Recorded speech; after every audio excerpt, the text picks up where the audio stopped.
Masasabi ko po na napakaganda ng line-up po ngayon. Ang problema po namin ay masayang problema dahil sa gaganda po ng entries, alam namin na hindi kami magkakamali. Um, it's just that yung naging ano po ng selection committee is yung tamang balanse as Papa just said. Yung pong rule kasi na dalawang movies lang per genre ay kailangan pong sundin. Like you said, yung horror po parang 6 or 8 ang nag-submit. Dalawa lang po yung pwedeng piliin. So, ah, yung pinakamaganda po out of 6 or 8 na horror, yun po yung napili. Talaga pong nahirapan sila sa pagpili nitong final 4 or naging final 6 entries po. Dahil sa gaganda po talaga ng pelikula na isinabmit. At yan po ay record-breaking na 30 films na ngayon lang po kami naka-receive ng ganyang karaming entries Oo. po. Ibig sabihin, ganun kalaki ang interest talaga, no, sa film. Yes po, napakalaki po ng interest at kami po ay natutuwa dahil sa ang MMFF po ay talagang sinusuportahan po ng industriya ng pelikulang Pilipino.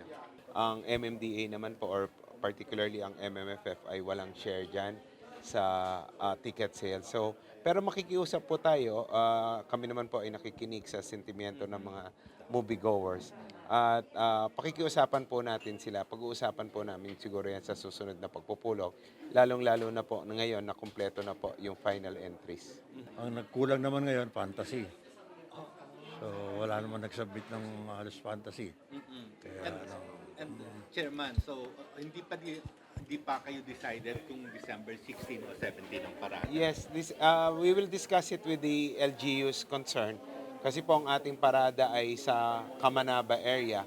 Magsisimula nga po sa Nabotas, dadaan po ng Caloocan, Malabon at mag-terminate po sa Valenzuela.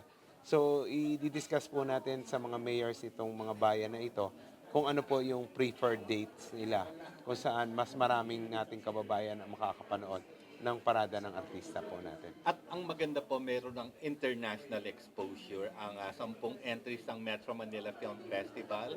Can you tell us more about this sa Hollywood? Opo, sa November 2 po, tayo po ay magkakaroon ng launching sa Directors Guild sa Hollywood, kung saan ipapalabas po yung 3 best pictures natin noong summer. At doon din po ipa-finalize yung arrangement sa pagpapalabas nitong 10 entries sa Hollywood din po. Pero may dates na po na i-announce. Ito po ay December 30, 31, January 30, 31, February 1 and 2. Hindi ko lamang po alam, baka mag-adjust din po sila sa dates dahil nga po nadagdagan yung entries or baka magdagdag sila ng cinemas.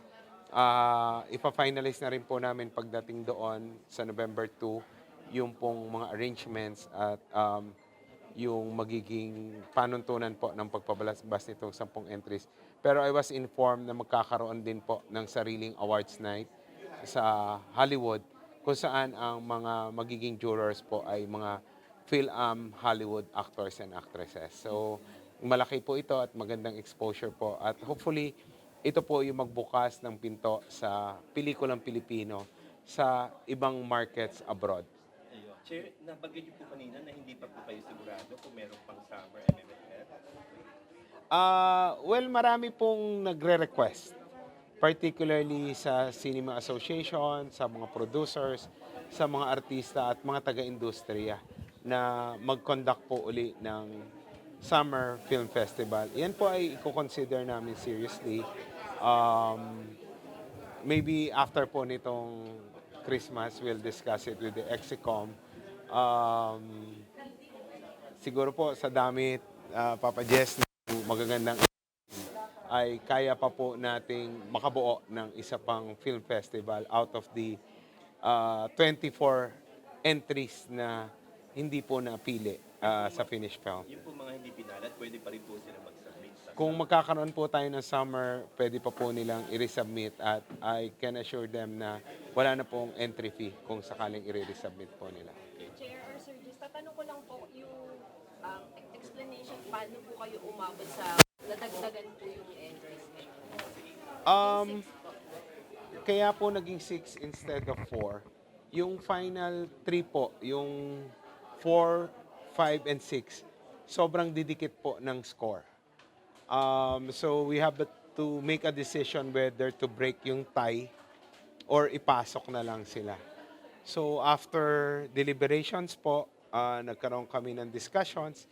Maraming nagbigay ng opinion. I for one expressed reservation. Um, dahil nga po baka maapektuhan din yung kita noong mga pelikula dahil may spread yung market. Ang sinabi naman po nila, lalong-lalo na po yung mga taga-industriya, unang-una, mas dadami raw po yung choices ng ating mga kababayan. Pangalawa, from 600 cinemas, ngayon daw po 800 plus. So may additional naman pong cinemas to accommodate yung dalawa pang entries. And second, tulong na rin daw po ito sa industriya dahil alam naman daw po natin na pag nakapasok sa MMFF, tumataas din po yung value ng pelikula.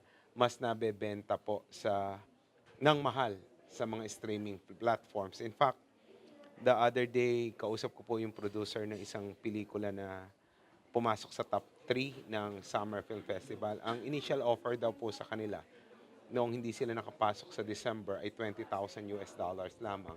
Noong nakapasok po sila sa MMFF Summer, bigla daw po naging $100,000. So, imagine niyo times 5 kaagad. So, in a way, tulong na rin daw po ito doon sa additional 2 para tumaas yung value nila.